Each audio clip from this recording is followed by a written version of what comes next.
I'm wearing the shirt for a much better movie. Does that count? Yeah. Oh, it's freaking John. And there we go. That's how we start. Yes, hello everyone. Welcome to the Nerdvana Podcast, where all things nerdy and geeky, and for all your movies, TV, which we'll get to eventually, is at your disposal. And right now, we are going to, in honor of the new Godzilla versus King Kong movie, or Godzilla versus Kong. We're gonna be talking about the first ever truly American version of Godzilla that is pretty much the black sheep of the franchise, and that is Godzilla 1998, starring Matthew Broderick. And so for me, I've switched between this movie. When I was a kid, I was 8 years old when this movie came out, and I knew a little bit of Godzilla, not because of the movies, but because there was a cartoon series, which I'll kind of get to later. And so I was 8 years old when I saw this. I loved it. I loved it to death. I rewatched it over and over. And then when I stopped and decided to reflect back on it, in my young adult years, so my teens, I hated it because everyone else hated it. So they said it. So this is the reason why it's awful. And I was like, oh yeah, that makes sense. I hate it too. Nowadays, seeing all the other Godzilla movies that I have in my collection. If you remember the last review that me and Tyler did on King of the Monsters, it's grown since then, actually. Oh dear. Yes. And anyway, this has now become a guilty pleasure. I love it, and in a strange way that I know I'm gonna get crucified for this, I actually do call it, yes, a Godzilla. I do call it a Godzilla movie. To a certain extent. And anyway, Ian, how about you? Oh boy. I've seen a number. What are you doing? I wanted to open this earlier, but I forgot. So now I'm opening it now.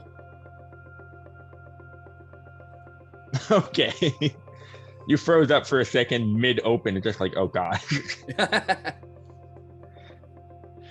This movie is, I agree with you, John. It is one of my guilty pleasures because this was the first Godzilla movie I ever saw. And for me, this helped tie me over between Jurassic Park 3 and Jurassic World because it feels like a mockbuster Jurassic Park.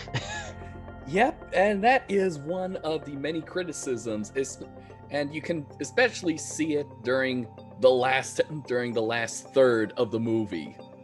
You know, with the raptors. I mean, Babyzillas. Raptorzillas. Raptorzilla, yes. Oh gosh, don't give the Asylum any ideas. I'm pretty sure they've already had this idea. And also, how can they top the level of stupidity that is Sharknado? I mean, seriously. I've seen things, John. Oh, nice. I've seen things. Things no Jurassic fan should ever have to see. Are you sure? That sounds very limiting. I mean, nothing ventured, nothing gained. In this instance, it's something ventured, many brain cells lost. Anyway, we're talking about Godzilla. Yeah. Anyway, this movie is notorious not only among many moviegoers, but even Japanese fans, Godzilla fans, as awful, like a travesty to befall the Godzilla. And I like to let me keep in mind there are even awful Godzilla movies that Japan has made. This is the worst. only in America. However, it's not so bad it's unwatchable.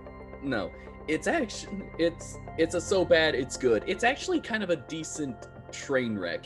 And the thing is that there actually were plans. There were plans to actually have a true Godzilla, like an actual like a real Godzilla treatment, very dignified. That's the word I was trying to go for. And then it kind of got muddled up during the process that they had to get the guy that made Independence Day and Stargate to do it. And that's where it went wrong.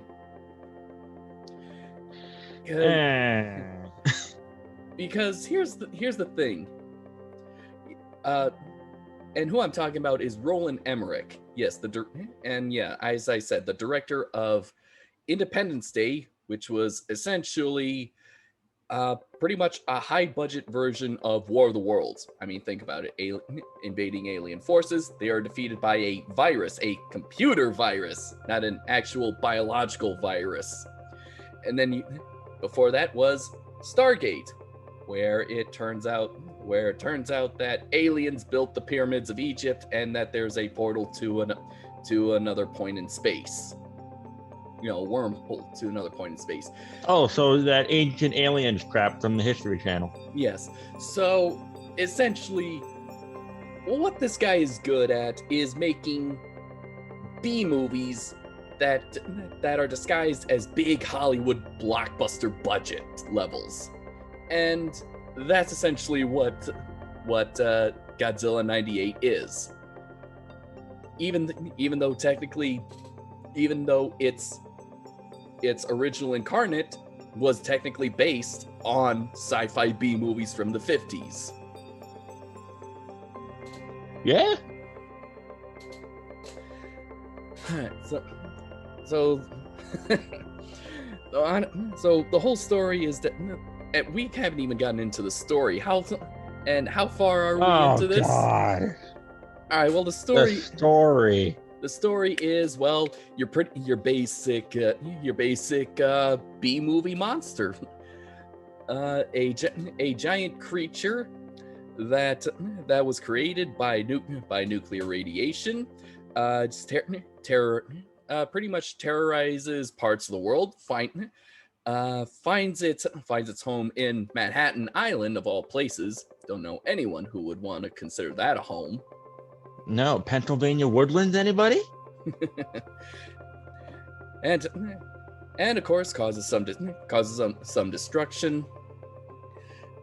But it turns out that that's not the only thing they need to worry about. It turns out the creature traveled so far to nest, as in have many babies. Yeah. Which, if that was the whole premise of the movie, I think it would have been great. I think it would have been great with critics, with audiences. However, John, that's not the only thing this movie tries to do. Tries to squeeze in a romantic subplot.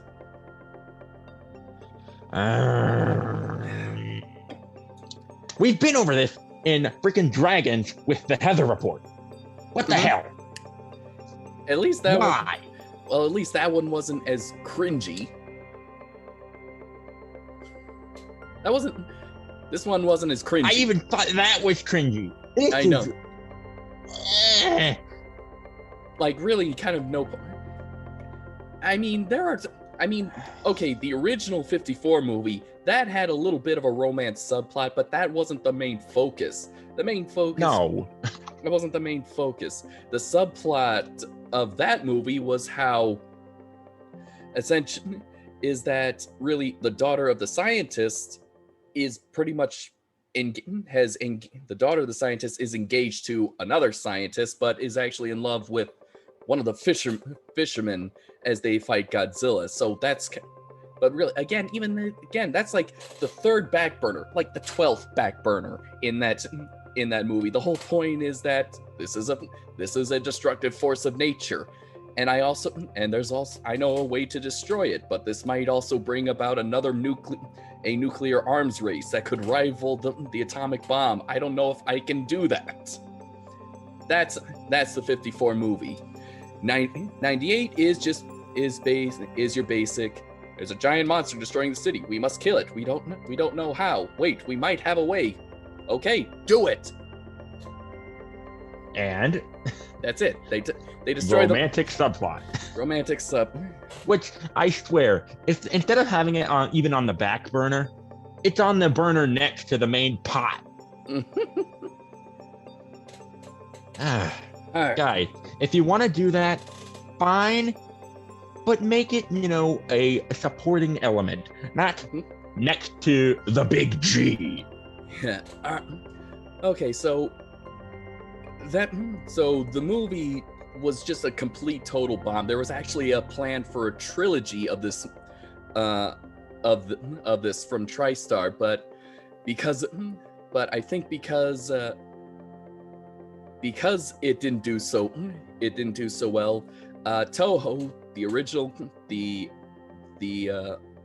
intellectual property owners of Godzilla, pretty much decided to terminate the contract with Sony. Technically, it's TriStar, but they're owned by Sony. And Toho's original plans to revive Godzilla in 2004 got moved forward to 1999, and that's what started this. And that's what you've probably seen. You've probably seen Godzilla 2000 on VHS tapes when you were, going through video stores or maybe even DVDs. Ian, I think I know what you're referring to. So this was Toho's immediate response to this travesty of a movie. Nope. It went so far as that they actually roast it. They roast it twice in two movies. One is kind of a more subtle jab, where they say that there have been numerous monster sites, including one that resembles Godzilla attacking New York. And one of them offhand goes, that New York attack was Godzilla? That's what all the American experts are saying, but our guys here have doubts. I like that. Mm-hmm. So that's a more subtle jab, more dialogue, but completely over the top, in your face, hammering over your head. Yes, we hated that movie. Godzilla Final Wars. They're Godzilla. They actually bring in Zilla, computer generated, rendered, and have it battle against their Godzilla, and their Godzilla takes it out in 20 seconds.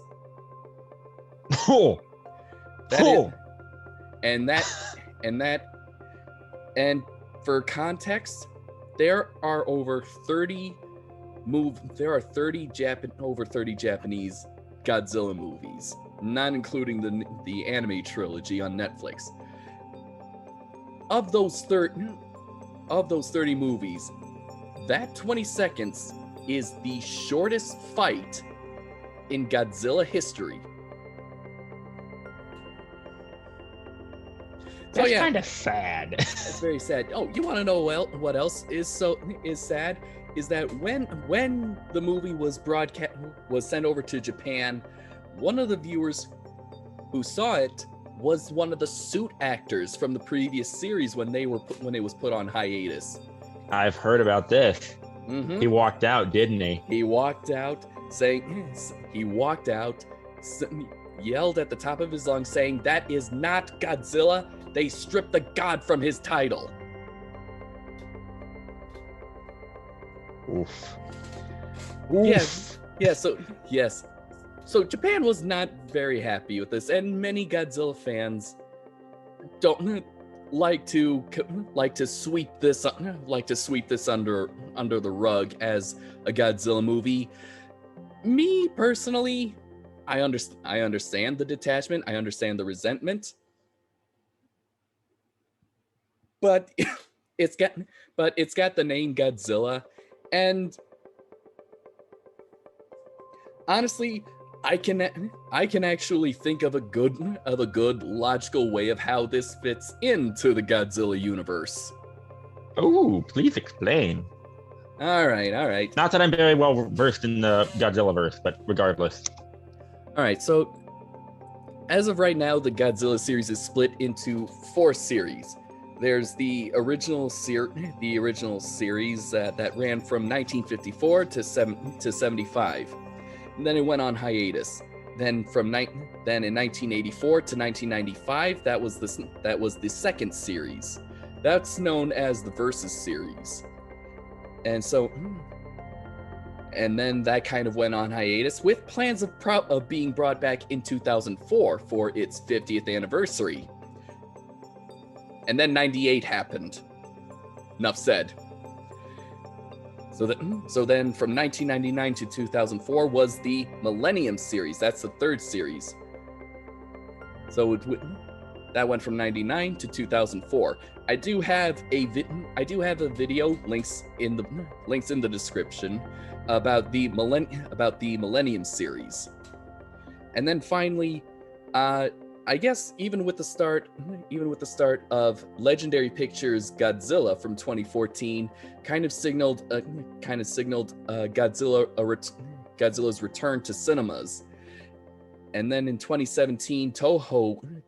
So 2014 was the Gareth Edwards Godzilla with the start of the MonsterVerse. And then in 2017, so that's the start of the third series, official in Toho. 2017 saw the return of Godzilla as like a complete reboot. I mean, so it like wipes out all the movies previously. A full reboot called Shin Godzilla, which kind of means I thought that came out in 2016. I've heard about that. I might be thinking of the American one. So yeah, 2016. I think the 2017 was the English dub. So yeah. I've heard about how bad that one is too. What? That was a good one. I mean, it's not perfect, but it's an all right one. I haven't seen it. I've just heard it was bad.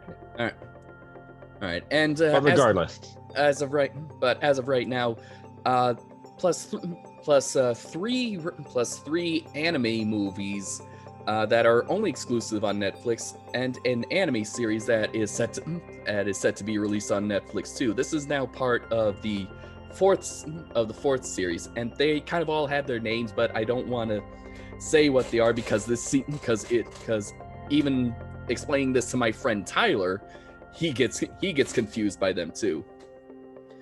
So what the second series is actually a direct sequel to the original 54 movie. So the movies that happened from 1956 to 75, they're snapped out of existence. They've been Thanos'd. And kind of same thing with the third series. I mean, all the movies in the third series are just a direct sequel to the 54 movie. All previous movies, they don't exist. And so that's kind of how and now getting back to this movie, the one we're talking about right now, that's how I see 98 Godzilla, is that it's a Godzilla movie just in name only, because we start in Japan. We actually start in Japan. There's a Japan fishing vessel that gets attacked, and only one survivor, an old man suffering from shell shock. I consider this man the link to the original 1954 Japanese film, in that he's not calling that creature Godzilla because it is Godzilla, but because he would have been old enough to have lived through the first monster's rampage. And so he's pretty much calling him Godzilla because it reminds him of Godzilla. And because the information got in the hands of the news, which I'm kind of guessing must have been a Fox affiliate, They didn't get all their information. So that's how. So the whole reason why he's called Godzilla is mistaken identity. That's Okay. it. All because a man remembered the original one, or was traumatized from it. Because that's what Godzilla is supposed to be. He's supposed to be a hurricane and a typhoon. He's a force of nature that we can't control. Just something that we have to live through. And that seems to be the other thing that why many Japanese and Godzilla fans really hate about this one, is because it doesn't really understand what Godzilla is. Godzilla is never killed by the military. What is this Godzilla? What happens to this Godzilla? He's taken down by rockets from jets. Rockets that apparently they have a hard time locking on to his heat signature because he is cold-blooded.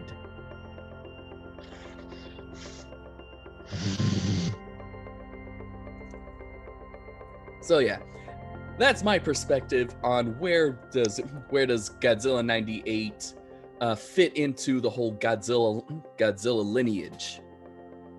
And honestly, I'm satisfied with it. If any of you aren't, just feel free to comment of saying why you're not, or just that you're not.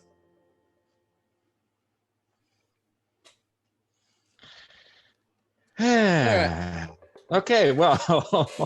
After that long-winded speech, exposition dump over. Yes, exposition dump over. Ian, how about we get into some of the science aspect of Godzilla? Now we kind of know that a creature like this would never exist, because one, it's bigger than a dinosaur. Anything bigger than a dinosaur would not live. Oh boy, do I have issues. But first, let's get the biology of this creature out of the way before I rip it apart. Yeah, it definitely looks a lot more like a dinosaur than a giant. I mean, look. You look at this Godzilla, and then you compare it to that Godzilla. I don't see any resemblance. I have several questions. I have several understandings. But, okay, so we have this essentially a mutant iguana. Mm-hmm. We'll get to that later. Just run with me for a moment. Mutant iguana likes fish. Not something an iguana eats, but regardless. That traveled its way from the South Pacific, Indonesia area, across Panama, up the eastern seaboard of the U.S. to Manhattan to nest. It will lay how many eggs? Over 200 eggs-ish. So, and the eggs hatch very rapidly. So, that indicates, oh my God, can I pick it apart now? That's why I handed it off to you. Okay, first off, no biological creature. Firstly, they were trying to make this Godzilla more animalistic, more biological. You can see how they tried to do that with a more theropod, dinosaurian posture, which I do appreciate. I like that. I really do like that. all the input the director had for its design is that it's got to be able to run fast. That's it. Yeah, and however, an animal that large cannot run fast. Yes, we know. Let's just have a little bit of suspension of disbelief. No. Well, I tried. Welcome to Nerdvana, folks. Okay, so they tried to do that to make it run fast. Fine, I'll give them that, whatever. It wouldn't work, but regardless. They made it a digitigrade creature, which iguanas are not. I know I'm throwing out big words. Run with me here. Okay. Run. Digitigrade means walking on toes. Oh, okay. Like a T-Rex walks on toes. All right. Whereas iguanas are plantigrade, like all living lizards. Let me guess. Palms. Yep. And I'm not even a herpetologist. I could have guessed that. Why? Because I think we've all had an Animal Planet phase at one point. Don't be afraid to admit it. Everyone likes Animal Planet at some point in their life. Yeah. But I don't know. This movie is just. Did this Godzilla have atomic breath? That's up for debate. Yes and no. It's up for debate. Yes, Godzilla is supposed to have a real Godzilla is supposed to have atomic breath, and also he's also supposed to be indestructible. The only thing that could destroy him is either another giant monster, which there isn't one in this movie, or a bomb called the Oxygen Destroyer, which if you've seen Godzilla King of the Monsters, that was close to what it was, but it's in the original in the original 54 movie. But yeah, I think this Godzilla's atomic breath is just technically it was really just it let out a loud roar that just flung some cars back. It flung some cars back, and of course, in Hollywood, every car explodes whenever it hits another car. Yeah. Yeah. So it didn't have atomic breath. In a few shots, it does look like it. Like it might have had like some sort of special fluid that it shot out and it ignited on whatever was in the vicinity. No. Nah, it didn't. I'll give them credit for that. Is that they made it ambiguous enough to make it look like he does and doesn't. Yeah. And they're trying to stick with the whole biological, realistic, Hollywood realistic aspect of it. Mm-hmm. And I'll give them credit for that. Mm-hmm. Yes. So yeah, the creature has to be realistic, but when he's caught in the suspension bridge, that thing is still up and running. Or if a human grabs a live wire, does not get electrically shocked. Hollywood, dude. I know. Hollywood. I know. This movie is just a B movie. It is. It's more of a freaking B movie than Tremors. And that's saying something. Let's be honest here. Yes, it is. But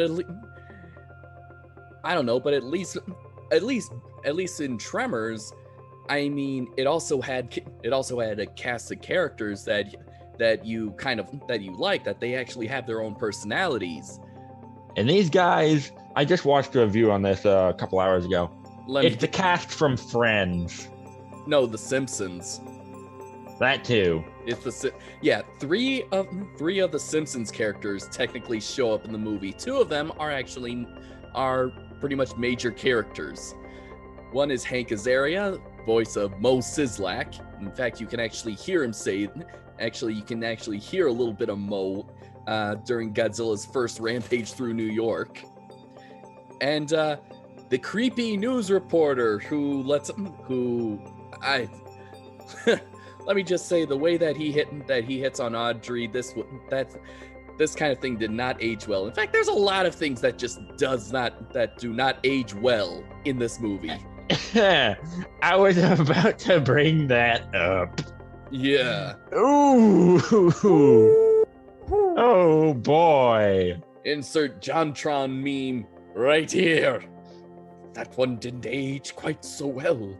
Oh, let's just say the next few years really really puts things in perspective.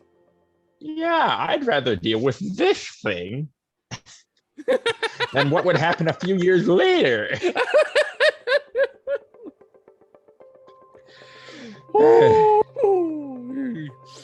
Oh boy, every time I saw that skyline, man. Uh-huh. Oh. Yeah,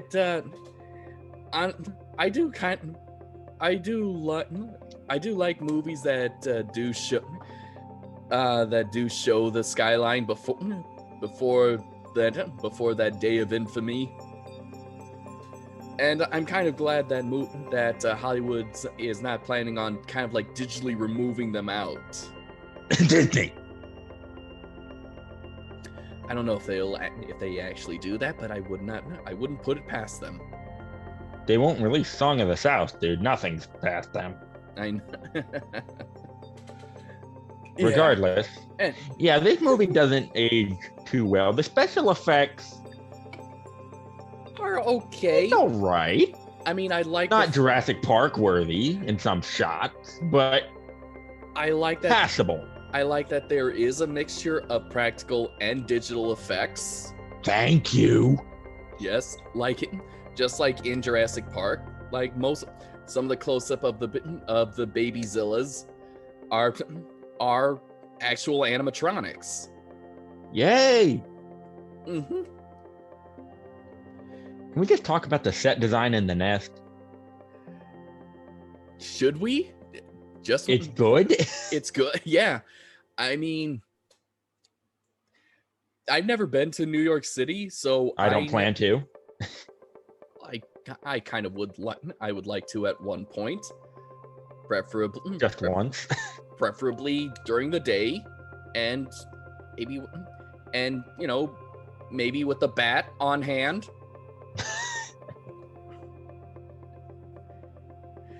If any of y'all live out in New York City, comment down below how it is out there. Mm-hmm. Yeah, Louisville Slugger. Louisville Slugger. That's the bat I would have on me. But anyway, so this was actually the first time I heard of Madison Square Garden. So I had no idea what it looked like, and this is an interesting movie to introduce me to pretty much a staple of New York culture. Pretty much. Only to have it blown up. Well, hey, let's be honest. It did have a giant monster lay its eggs in there. It's true. So that's gotta count for something. You know what's actually amazing? Is that they don't make a reference to King Kong by having Godzilla climb up the Empire State Building. Or at least show it. I mean, I didn't missed opportunity. Yeah, missed opportunity. Oh, not only does this movie not age very well, it also has a few missed opportunities too. Oh, so many. I mean, good on you for actually starting in Japan. You know, kind of giving a little reference to where this character came from. I mean, you didn't. I mean, it's nice to know you put a little bit more thought in that than just say based on the characters created by Toho in the credits. Yeah. But still. But it probably could have done more. It could have done. There's a lot it could have done more. I honestly don't know. Okay. You know what? We're pretty much just rambling on at this point. we kind of do know that the star of the show is Godzilla, or Zilla, as it's now officially trademarked. It's officially trademarked as Zilla because it's not good enough to have God in its name. And that comes directly from Toho. They seriously bought the rights to Sony's Godzilla just so they could rename it Zilla. They're very protective. Well, wouldn't you be if you actually if it turned out that your brainchild that was supposed to be a reference to your country's sorrow and fear of nuclear bombs was suddenly just bastardized? Probably, yeah. Yes.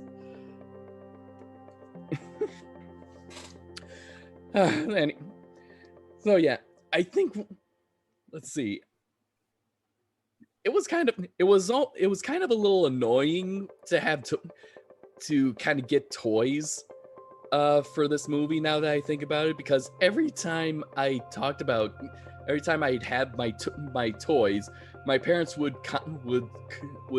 always call it a dinosaur, and I'd have to go, he's not a dinosaur, he's a giant iguana.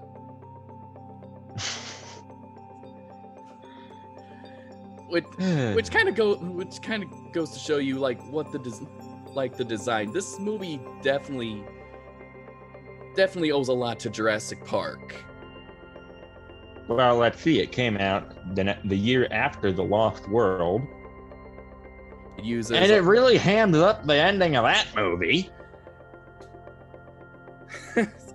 Yes, actually, and not in a good way. I can't believe. Yeah, some Godzilla fans hate to say, but the ending of The Lost World was actually a more faithful tribute to Godzilla than the '98 movie.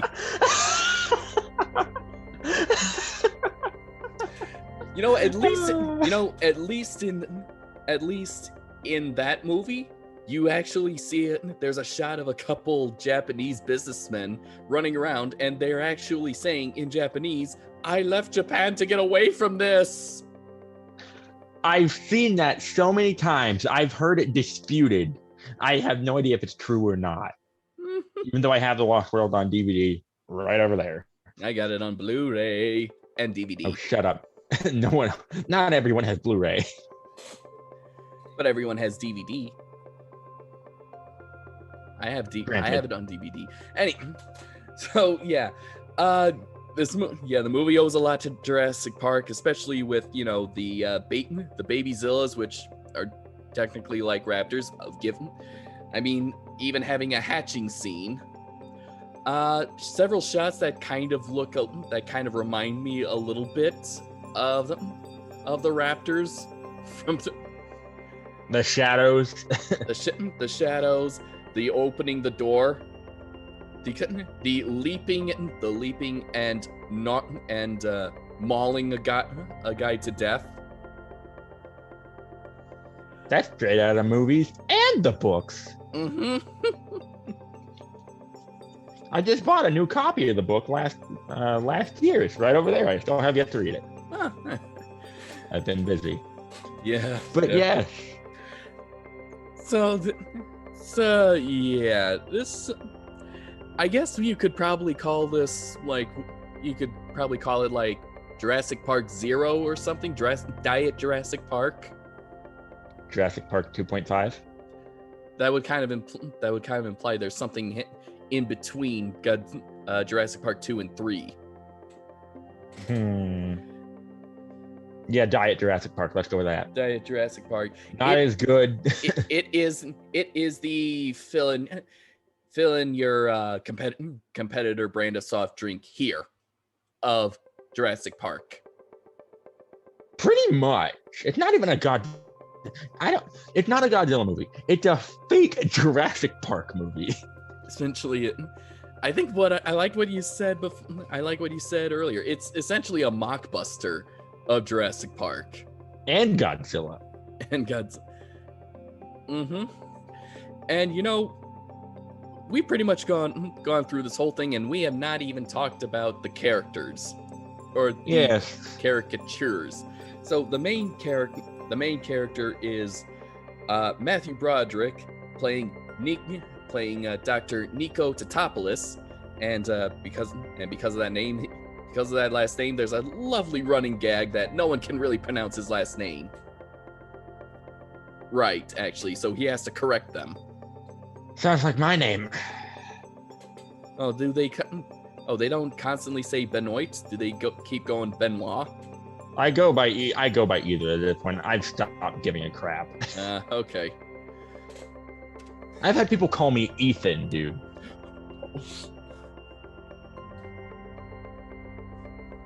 You're putting more letters in my name. Stop making work for yourself. Now that's just straight up ignorant. It's 3 letters. Not that hard. That's just straight up ignorant. I know. Uncultured swine. Very well put, my good man. But Matthew Broderick, now, I never connected it before, but he was also in a great movie from the 80s. Ferris Bueller's Day Off? Yes. Yes, I never connected it before because I was 8. But he was the voice of one of my favorite Disney movies as a kid. He was the voice of adult Simba in The Lion King. So, yeah. Being 8 years old, this was the movie that introduced a lot of actors to me. So the next time I saw Matthew Broderick, which I think was in that Disney movie Inspector Gadget, when I saw the trailer for it, and I go, that guy looks familiar. Oh, right, that's the guy from Godzilla. I highly doubt anyone wants to be remembered as that. I don't think any of the actors would want to be remembered.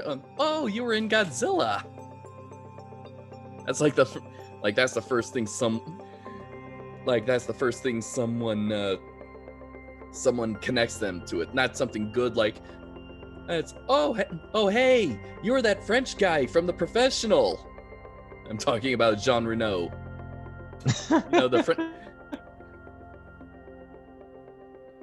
It's like, oh, you're who honestly might be the best freaking character in this movie. Though that's not saying much. I enjoy his character. Philippe Roche. Philippe Roche. Philippe Roche. Yes. I'm not French, even though my last name is French. Honestly, I enjoyed him as a character, even as a kid. I loved everything that he said. Even some of the more generic action one-liners like "Party's over, we're leaving." Oh, thank you very much. Yes, he imitates Elvis Presley's. I love one to get by the military. I know. Elvis Presley movies. He was the king. One reviewer kind of pointed out that pretty glad that he didn't do his Jerry Lewis impression, because Jerry Lewis, he's popular in France. To be honest, Philippe Roche reminds me a lot of Roland Dembo from Lost World. And he's from another country, very calm, and everything he does is pretty cool. Yeah. Enough said. Yeah. But okay, we'll let that little copy slide. Yeah, that's a good one. Well, that's fine. That's fine. I mean, that's very fine. I mean, Jean Reno and Pete Postlethwaite, they're great actors. Absolutely. So next, let's get on to some of the. Actually, we didn't even finish really with Matthew Broderick's character. He is a biologist. I think more like a radiation biologist. He focuses more on the effects radiation have on biological creatures, mostly worms.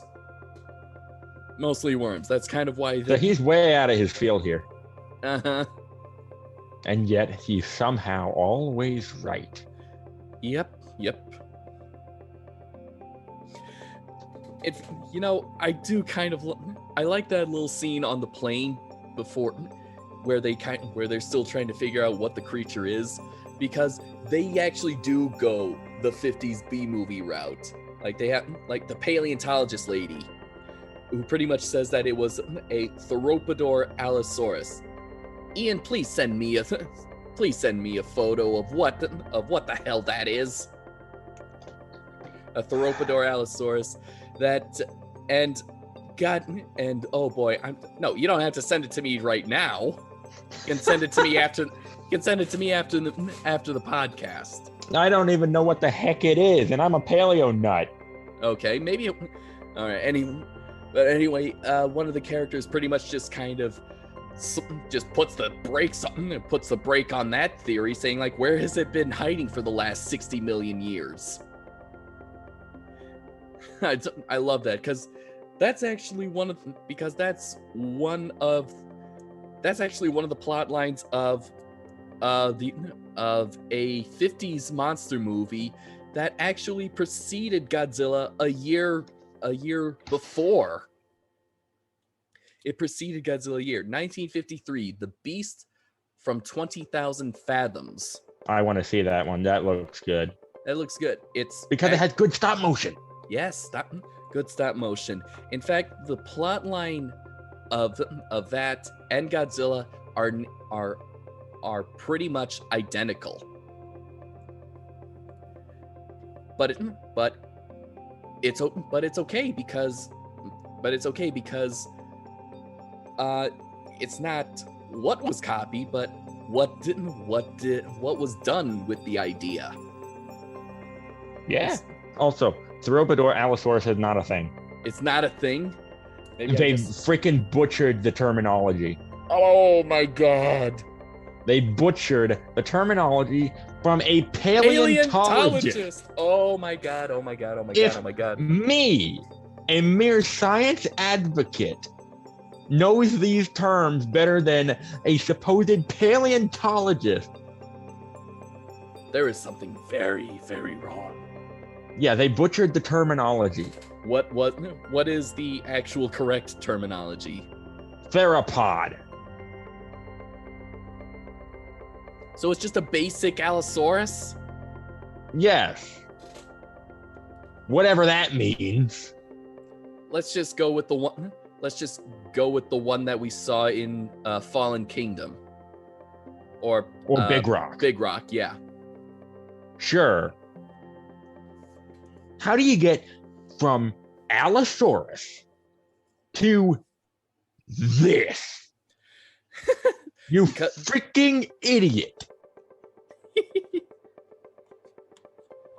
You're about to send off a world of hurt, Stoney. Coming from me. Oh, boy. There you go, John. You're busting out the angry paleontologist in this guy. Yes, I am. And it just all started is that they pretty much go the classic B movie route. Like, it is an ancient creature that has somehow survived for millions of years with no fossil evidence whatsoever. Mm-hmm. But luckily enough, that those brakes were just slammed right then and there. But I kind of like it. It's a nice little tribute to actually the roots of Godzilla. Yeah, because he actually was like a Lost World style. He has like animal. He has like the original Godzilla actually does the actual Godzilla actually has numerous origin stories. Well, of course, he's been around for this long. Yeah, pretty much. And yes, I know they're scientifically inaccurate, but these are movies. We can allow a little suspension of disbelief where it counts. Messing up scientific terms from a supposed expert in the field is not one of them. Yes. And all right, I'm so now stuck on that, dude. I'm stuck. Keep going. I'm over here fuming. all right, the next character is the love interest, Audrey. I forget what her last name is. Who works at the news station, and the news station, who is pretty much the assistant researcher for the creepy anchor, and pretty much just wants a chance to be a reporter. I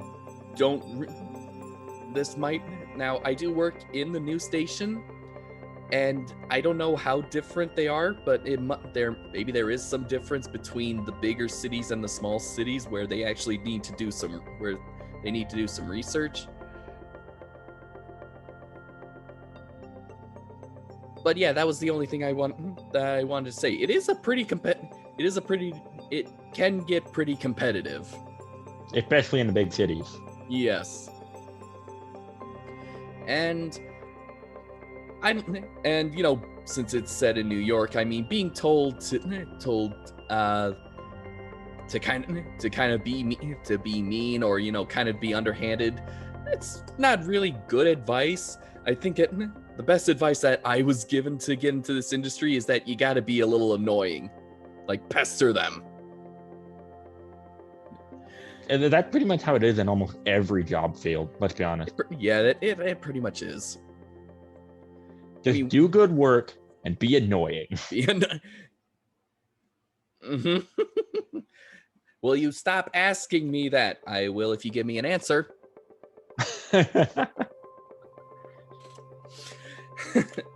Anyway, I don't know what other movies that she has been in.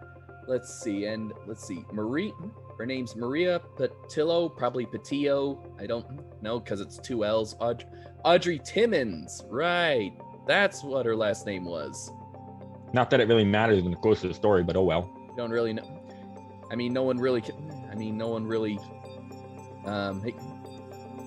She doesn't correct people. So, let's see. Natural Born Killers. She was in the movie Chaplin, with Robert Downey Jr. Ah. But so far, I don't think she's been in anything else she wasn't in anything really groundbreaking after Godzilla. And could this be considered groundbreaking? I could call it Ground Zero. Fair enough. Well, let's see. It's memorable. Perhaps. Maybe groundbreaking was the wrong term. She wasn't in anything as memorable as Godzilla after that came out. I haven't seen her in anything, so. Yeah. All right, then let's see. We have Hank Azaria, voice of various Simpsons characters, as Victor Animal Pilati. Your guess is use your imagination as to why his nickname is Animal. Because this is YouTube after all. Yeah. Moving on. All right, Kevin Dunn as Colonel Hicks. You remember Kevin Dunn? He was the parent in Transformers, the parent in Small Soldiers, and I'm sure he was a parent in other movies. Wait, Hicks? Yeah, Hicks. Oh no, I don't think there's Hicks. I don't think there's any no relation. I don't think there's any relation. Is there copying?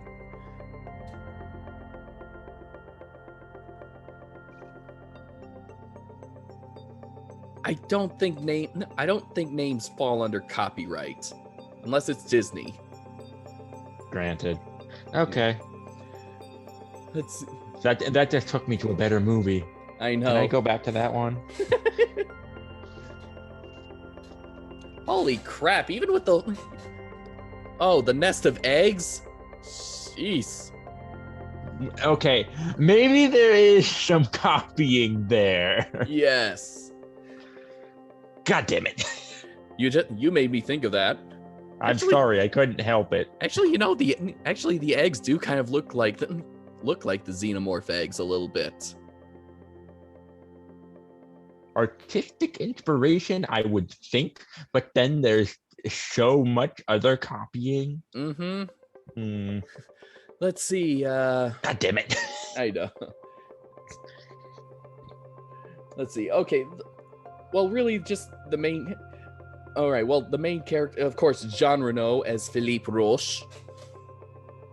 We talked about him. Roland Tembo. An okay copy, if it is a copy. An okay copy, simply because Jean Reno is a very good actor. I even like his comments on American. Like he goes to get donuts, or when he pulls out a donut, he's like, oh, no croissants. It's like, come on. Oh, you call this coffee? I call this America. He wants some French roast coffee. Doesn't taste like French roast. Doesn't taste like it. But his response is more cream. I've never had coffee. It's been a long time since I've had coffee. I'm not a fan, so I can't vouch. I never had French roast coffee. I usually just have a vanilla latte because, I like vanilla flavor, and it's less bitter than actual straight coffee. I'm a tea drinker. I'm refined. Oh, you're a tea drinker. Perhaps you have some crumpets, and then sit on the lawn, play croquet. No, I have some tea before I go to work with alligators. That's a bit more badass. It's called mockery, Ian. I know it is, and I just mocked your mockery. All right. I think one of the best little satire, if you can call it satire, are this whole movie. No, not the whole movie. The two characters in there that are supposed to be representation of the beloved famed film critics, Siskel and Ebert. Oh yeah. You have you have Mayor Ebert, who's going for election. Yes, that's his. That seems to be his slogan. Thumbs up. And his assistant Gene, who is a sniveling little yes man. You know what's? Oh, so Savage. Huh? Savage in first 2 seasons. Yes, he's Savage.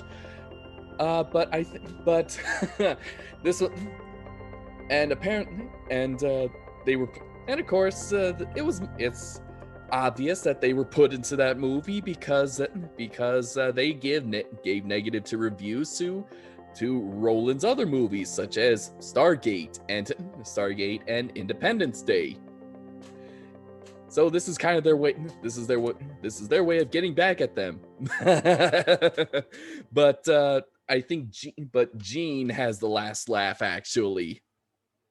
The real Gene, the real Siskel, who pretty much says, if you're gonna go through all this trouble of putting us in a monster movie, why not at one point have the monster either squish us or eat us?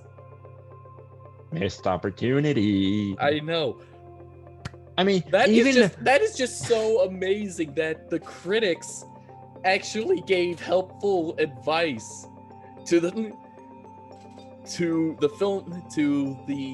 director, who was pretty much trying to criticize them.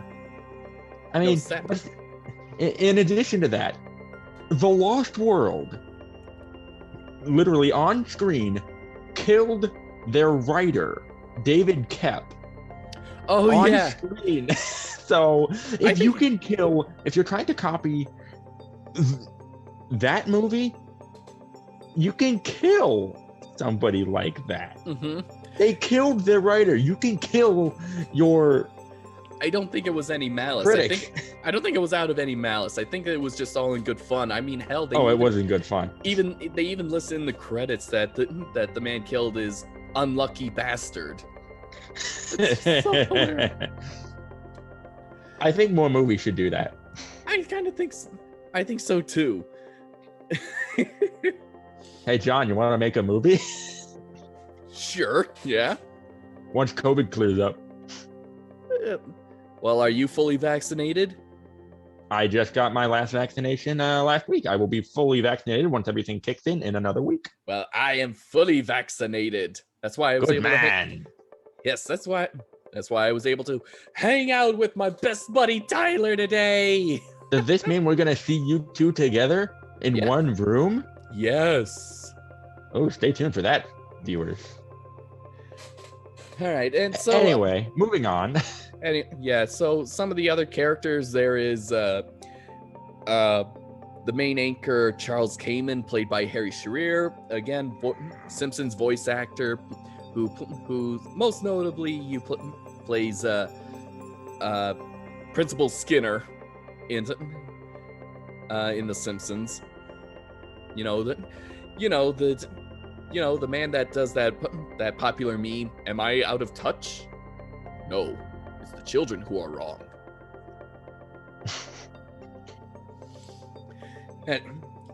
And that's pretty much it. I mean, we can probably go into Animal's wife, Lucy, who honestly is kind of on my hit list for using the R word. No, Ooh. Let's see. I mean, you got the guy who plays Sergeant O'Neill. The adorable stutterer. How do we do that, sir?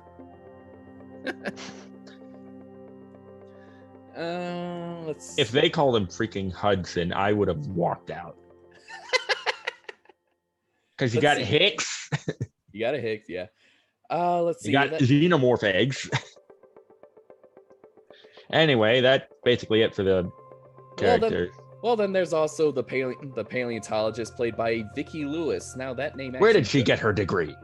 That name actually does sound familiar. Now, son. Whoa! She was the voice of one of the fishes in the tank in Finding Nemo. Huh. Yeah, she was Deb, the one with the sister Flo, which is really her in a reflection. Yeah. That was her. It's been a while since I've seen that movie. Yeah. Let's see. Modern Family. She's appeared in Modern Family. Oh, that's why she was familiar. Sorry, she appeared in the series How I Met Your Mother. Funny series, by the way. I've never seen it. I obviously know about it. I've just never seen it. Yeah. Well, she's not a major character. She only has like 3 appearances, but. I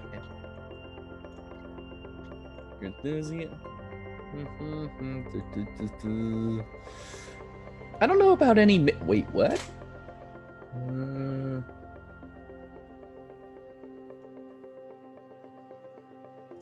Yeah, probably. I guess not really many. Not really many leading actress. She wasn't in a lot of leading actress roles, ones that I know. I don't care. She messed up the pronunciation and used a made-up term. Moving on. Okay, I think that is pretty much it for the characters. Actually, no, I'm not gonna blame her. I'm gonna blame the writing. Yeah, the director said, "Good, good. Yes, got it right." Did he even consult any paleontologist or even look it up? Probably not. Moving on. Okay, so we got characters. We took care of most of Godzilla's design. We took care of most of the setting. I don't know. How about this? What did this movie do right? You might want to switch your Coke out there for like a beer, John. Nothing. No thanks. I'm driving. That's right. You have an excuse to drive now. What did this movie do right? Short list, I know. A very short list. Honestly, I have no idea. I think, well, I can say kind of one, I guess.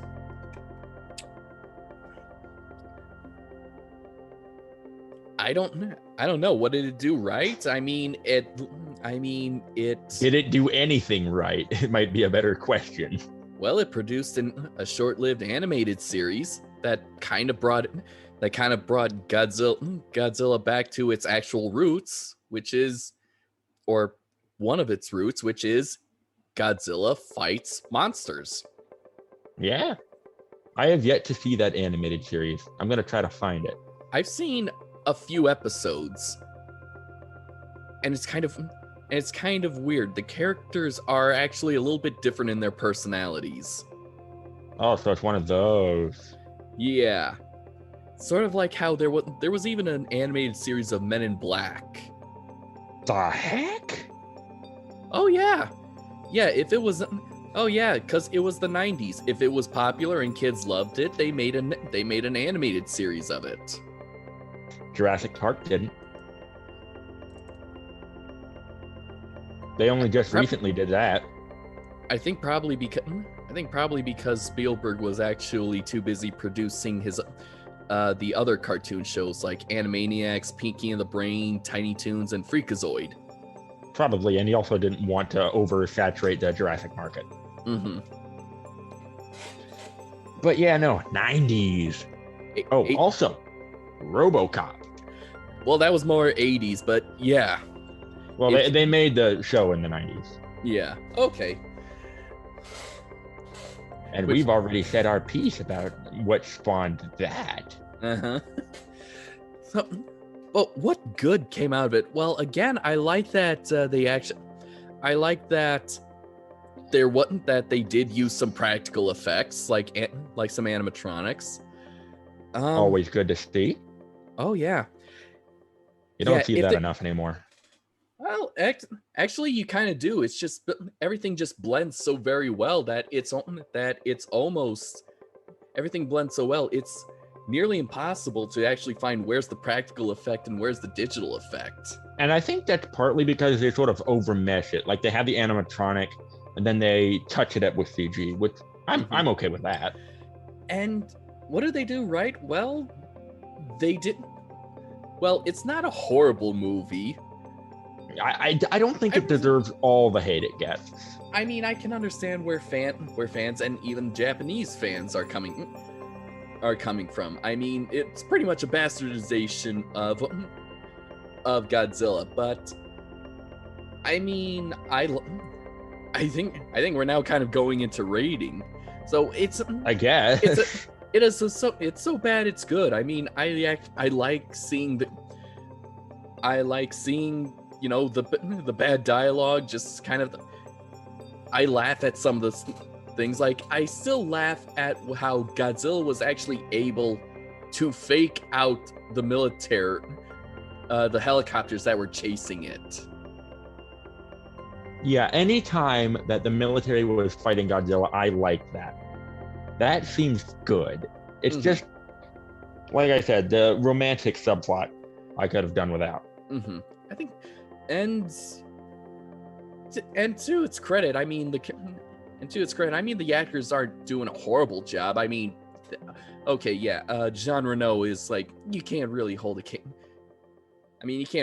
candle to him, but all the other actors, I mean, they do a pretty good job. Yeah. I mean, this is kind of the movie. It's a Godzilla movie that you shouldn't take too seriously because even the creators didn't take too seriously, and which is actually a shame, because because before we got this kind of movie, there were plans of actually making it like a Godzilla movie in America, kind of like the ones that the Japanese have made. One with dignity, one with depth. It's kind of hard nowadays after, thanks to this one. And the reason why I bring that up is because Terry Rossio, he's actually credited. He's credited with writing the story, but that's it. That's the only credit. He actually had no direct involvement in the movie that we got. But he did get his redemption, actually. And that redemption was Godzilla vs. Kong. Oh. Mm-hmm. So yes, he was involved with writing the story for Godzilla vs. Kong. The movie that was pretty much a box office success. And I think it actually crushed one of the main studios actually in the box office. Yeah. But yeah, I think it was that Disney movie, Raya and the Last Dragon, which was pretty much just Disney's version of doing what was that movie? What's that movie, Ian? The one from DreamWorks, Shrek? No, that wouldn't be Shrek. No. There has a dragon in it. It has a dragon in it. No, but it's another one. There's a purple Road to El Dorado. No, that's a jaguar. What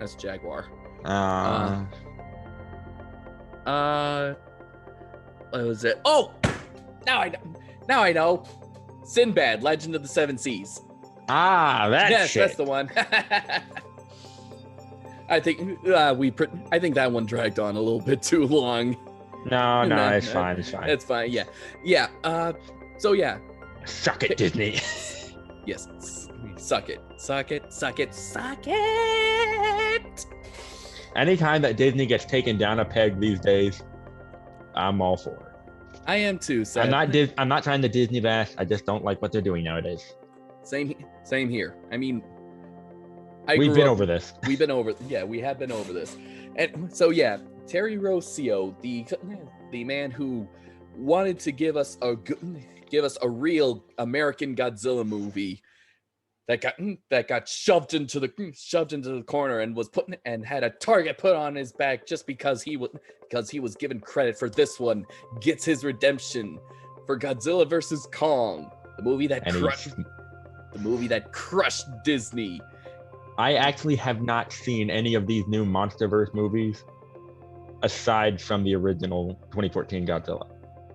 I'd recommend King of the Monsters because, one, you can actually see the monster fights a little more clearly than in the 2014, and B, I think the movie's pretty much the men creating, the people creating it pretty much know that no one's here for the characters. They just want to see the monster fights.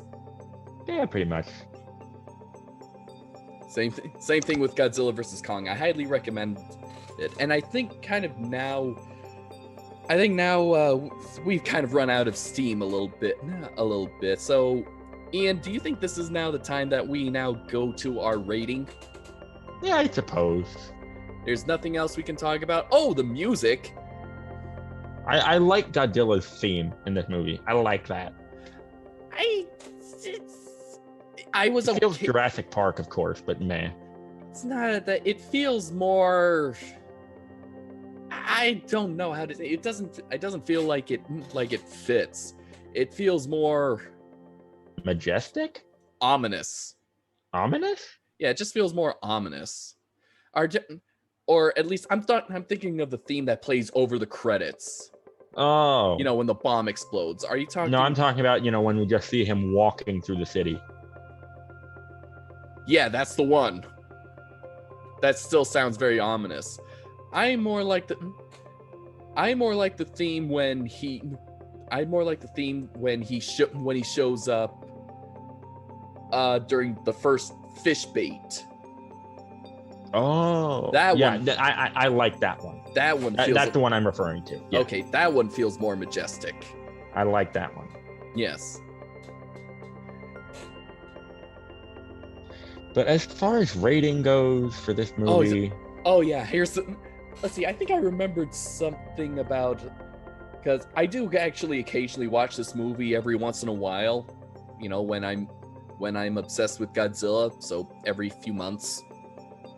And it was like, and we kind of live in an age where 5 continuous days of rain is rare.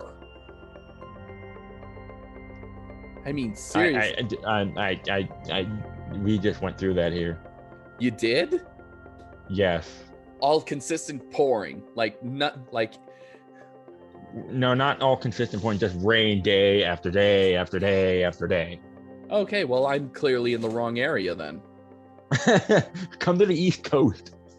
Now that actually makes more sense. Let me see. Let's see. In response to the backlash, it's not this level of rain though. It tapered on and off. Let's see. Received considerable backlash from the fan base of the original series. Yes. Conceived a nickname to distinguish this film from the original GINO, G-I-N-O, which is an acronym for Godzilla in name only. I've heard that. Only now it's pronounced Zilla. Oh yeah. The marketing for this. Oh my gosh. The marketing for this movie was brilliant. It was everywhere. It was even though this came out before I was born. I know. It was everywhere. It was everywhere, and it was brilliant because, well, even the 2014 movie did the same thing. They never showed the monster. You had to see it so you know what it looks like. But what marketing did was pretty much just have signs and billboards all across describing it, like how big he is, or like a body part is big, like his foot is as long as this bus. I remember seeing a clip of one commercial where it's a group of kids in a museum looking up at a T-Rex skeleton, and then his foot goes down through the glass ceiling and crushes the T-Rex skeleton. That was the teaser trailer. That was the tease. Yes, because there were actually trailers before trailers. There were like the little small ones that could actually have been in the movies themselves, like the I don't know, the infamous Spider-Man teaser. Ooh, that one. You remember? I've never actually seen that one. You never seen that one? No, I'll have to look for it. Oh, let's just say that rare collectible of Spider-Man. Yep. Well, that's pretty much the same thing. Oh. And anyway. But yeah, no, I remember watching a video about the marketing for this movie. Does this ring a bell, John? Here, lizard. I think so. Wait, that's not Taco Bell, is it? That's Taco Bell. Taco Bell got in on this. Yes, I remember that. Let's see. Taco Bell did a lot of stuff with the marketing. Oh my god. Yep. Here on the trivia. Roland Emmerich and Dean Devlin abandoned Godzilla's iconic atomic breath in favor of a power breath, where their Godzilla would simply blow objects away by exhaling a strong wind-like breath. That would ignite. However, news of the power breath leaked before the film's release, which outright raged fans and forced Emmerich and Devlin to make last-minute changes on scenes involving the power breath. effects supervisor Volker Engel, Dean and Roland wanted this monster to retain a certain menace and credibility, but Godzilla's breath is something everyone expects to see at some point.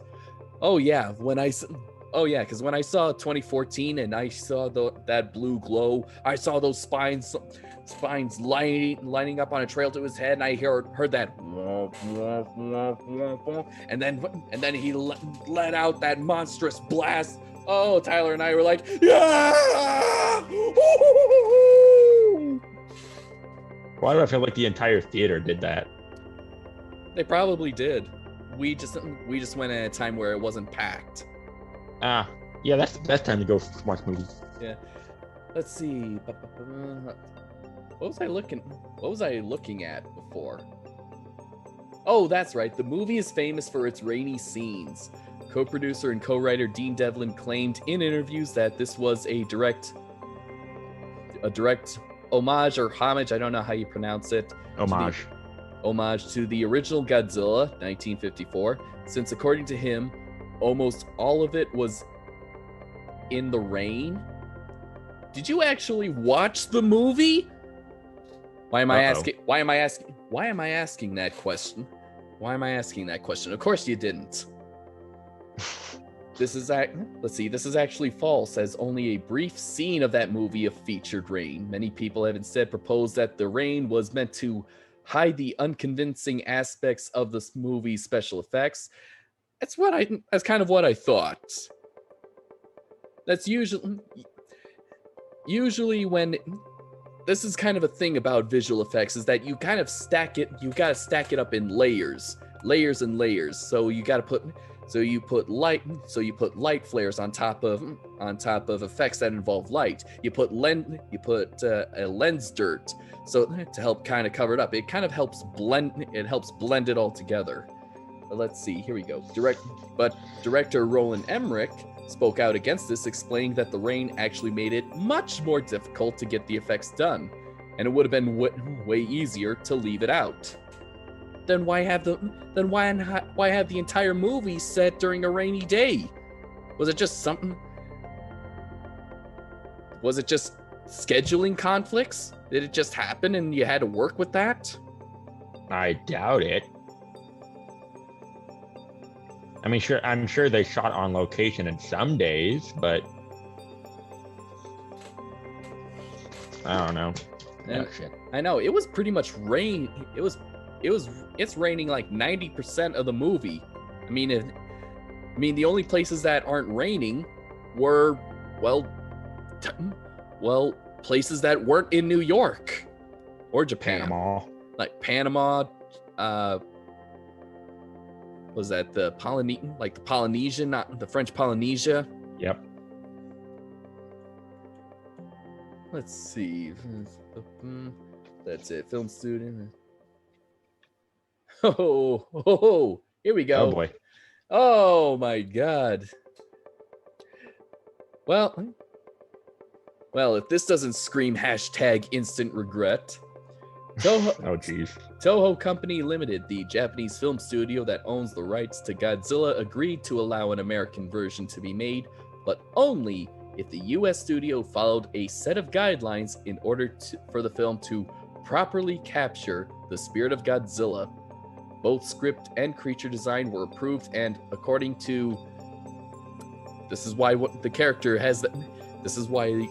main character has this particular name. According to Patrick Tatopoulos, the members, he was the set designer.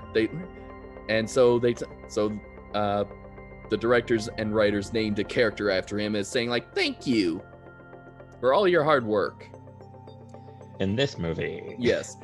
No, actually in the previous movies. I think it was either Independence Day or Stargate. Oh. The members of Toho were impressed.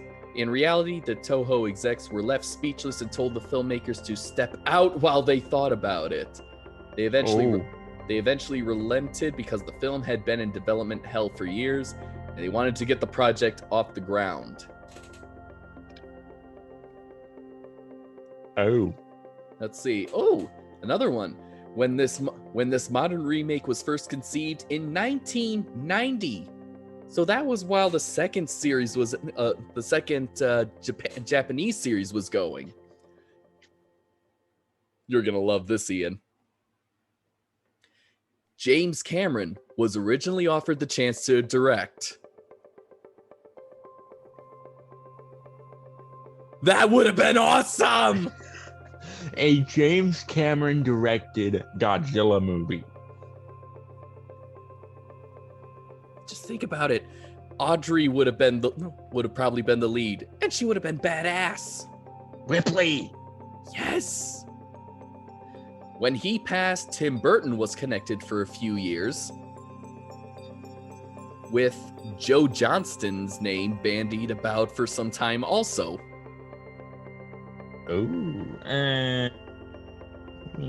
Jurassic Park 3. Yeah. Although he also did Avengers. No, he didn't. No, I thought he did. No, that was Joss Whedon. Oh. Joe Johnston did Jumanji. Oh, that's right. Okay. Yeah. So, let's see. but yeah. Paul Verhoeven was going to direct, but he passed on the project. Come on. Let's see. Then Jan de Bont, I don't know what has he directed. Oh.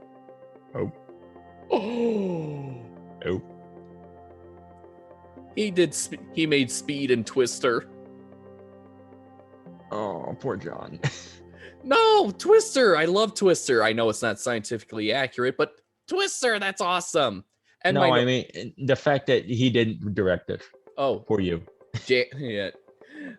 Let's see. But his budget for the film, estimated at $150 million, was higher than the studio was willing to pay. Should have taken the risk, man. Yeah, at this point. After he was let go, Roland Emmerich and Dean Devlin came in. Jan de Bont was disappointed because, unlike Emmerich, he was a fan of the character. De Bont would later criticize Sony since Emmerich's film would go over budget and be more expensive than the film he proposed. Oh my God. You done goofed, Sony. Oh, shit. Oh my God.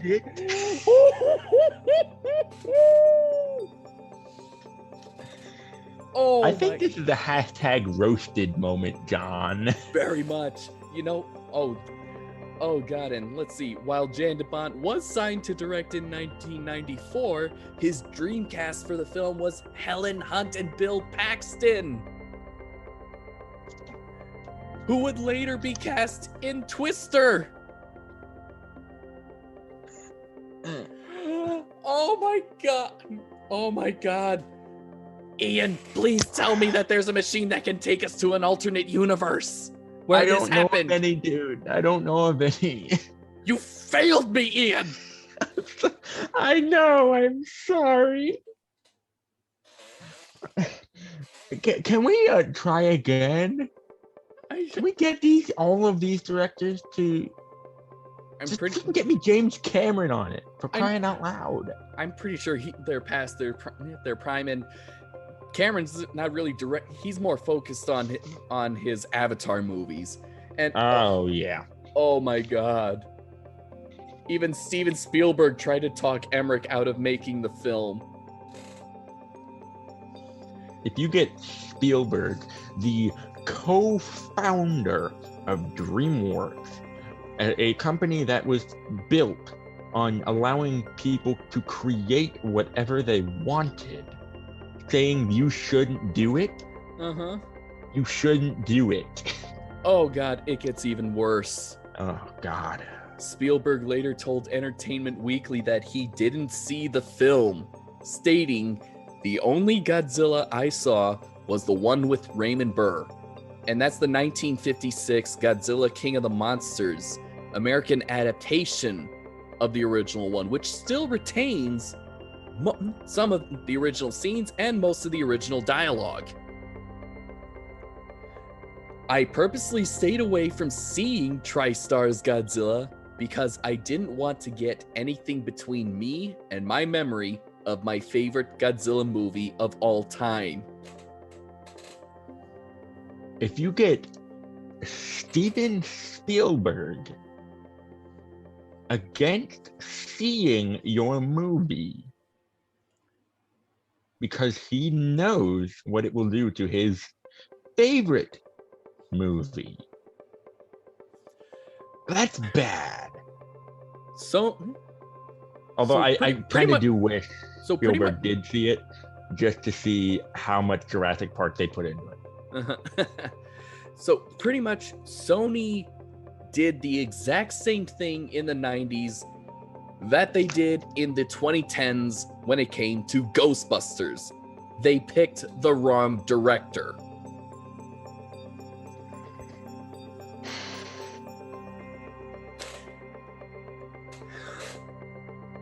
Well, you know, maybe third time's the charm. Maybe they have learned their lesson. No, they haven't. Oh my God. Yeah, usually when on the trivia page of IMDb, it's just a lot of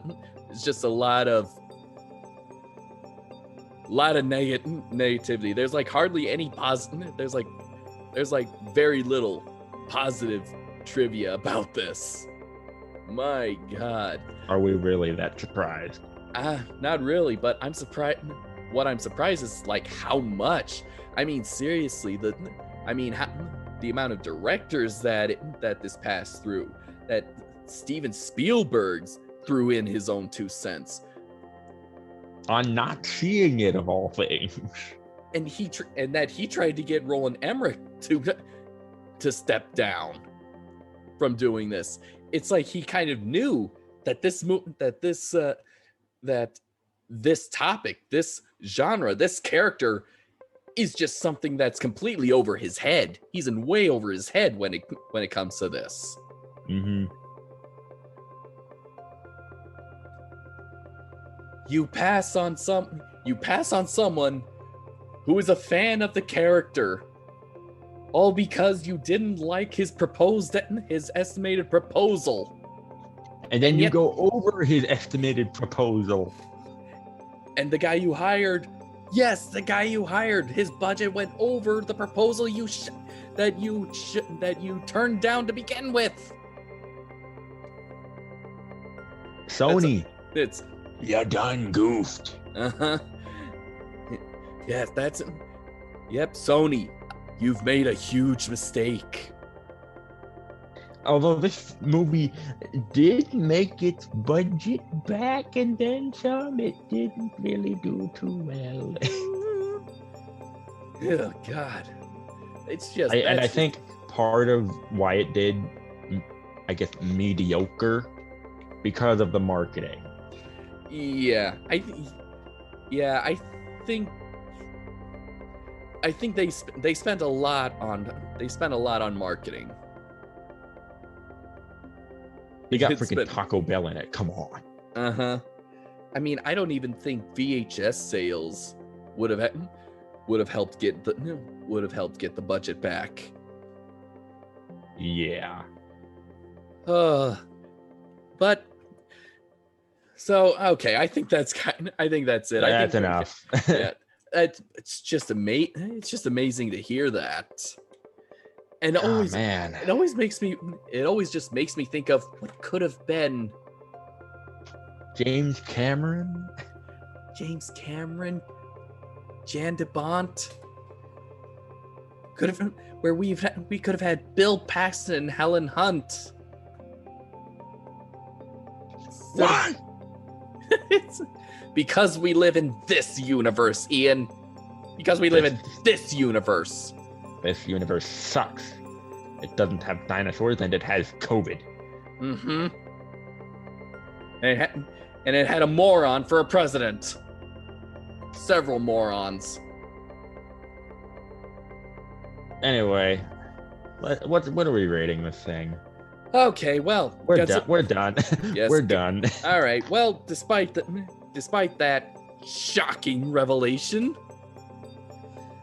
Godzilla 1998. Godzilla 1998 is still a guilty pleasure. I mean, it's bad, but that doesn't really take away from all the other good Godzilla movies that are in its library. And yes, while there weren't that many before it, there's now plenty now that we can choose from. So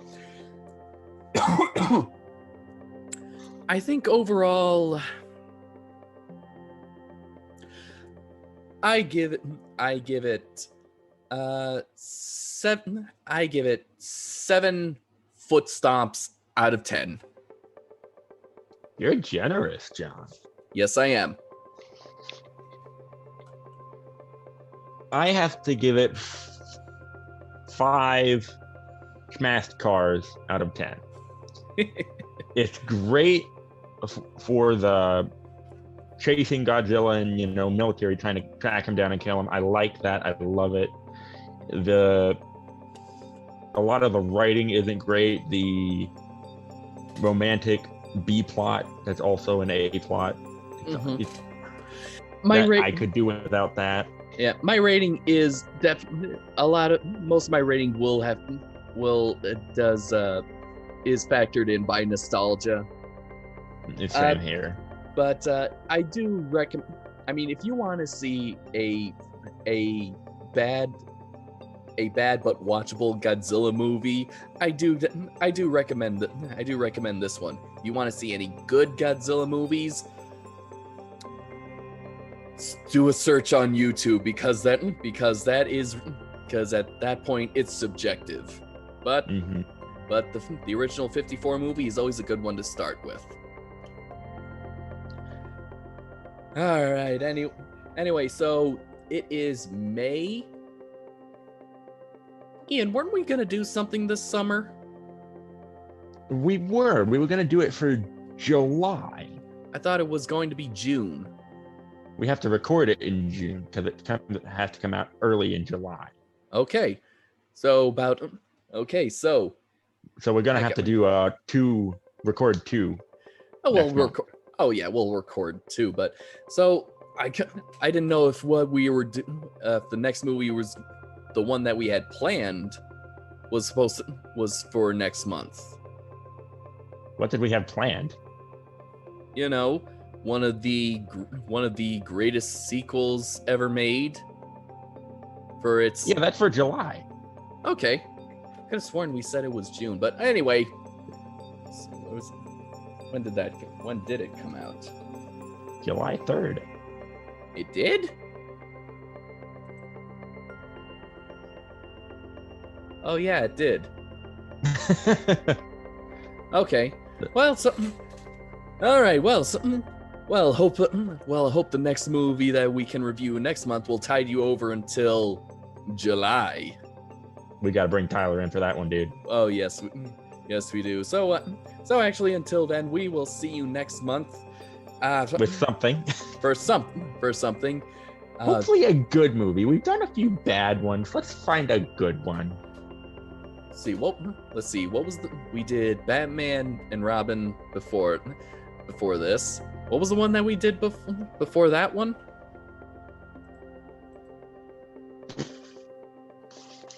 Yeah. We could do The Last Airbender. Oh, Arrival before that. We did Arrival. Arrival was good. Yeah, Arrival was okay. Yeah, and before Arrival, it was Pirates of the Caribbean, The Curse of the Black Pearl. And before that, Shrek. Yes. So what we're doing for next month, we don't know at this point, viewers. We'll do something. We know that. You'll see us here. Actually, I think maybe we should actually get started on the Jurassic Park trilogy. Sure. All right. We've got a year till Dominion comes out, give or take. Yeah. So I guess we should get started on that. Yeah. All right. So join us in June where we will be talking about The one greatest science fiction movie of all time. The one that started it all for us. Well, by us, I just mean, well, me specifically, but Ian, you got, I mean, let's see, it was the fourth one that started it for you, right? Seeing it in theaters, yes. Yes, okay. But I saw the first Jurassic. You saw the first one? When I was 4 years old. Okay, so yeah, it was, so it did start it all for us. Oh, man. And boy, has it. Oh, yeah. We've got a lot to say about that. Join us next month, June 2021. Viewers, welcome to Jurassic Park.